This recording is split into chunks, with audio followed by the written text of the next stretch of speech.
Matagumpay na nakumpiska ng Iloilo City PNP mula sa dalawang drug suspect ang hinihinalang shabu at marijuana na may kabuang halaga ng mahigit 800,000 piso sa isang operasyon laban sa iligal na droga.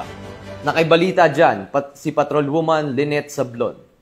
Estado ang dalawang high-value individuals sa isang matagumpay na anti-illegal drug operation na isinagawa ng Iloilo City Police Office City Drug Enforcement Unit sa Barangay Lubok, Lapus, Iloilo City nito lamang 16 ng Hunyo taong kasalukuyan. Kinilala ang mga suspect na sina alias Janron, 35 taong gulang, binata, residente ng Barangay Nabitasan na Paz, Iloilo City, at si alias Rodolfo, 31 taong gulang, residente ng Barangay Lapus Norte, Lapus, Iloilo City.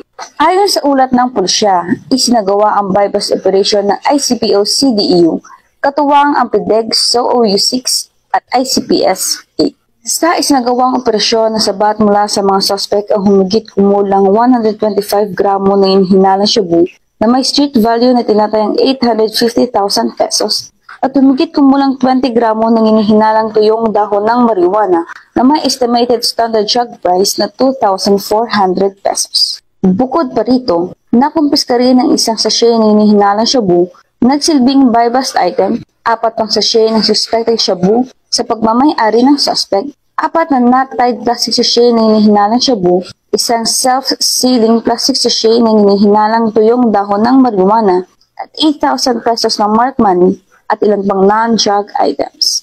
Ang mga nakumpiskang ebidensya ay isaalalim sa pagsusuri at ito-turn over sa Regional Forensic Unit 6. Samantala, ang dalawang suspect ay nasa kustudiya ngayon ng Iloilo City Police Station 10 para sa kaukulang dokumentasyon habang inihahanda ang mga kasong isasampa laban sa kanila.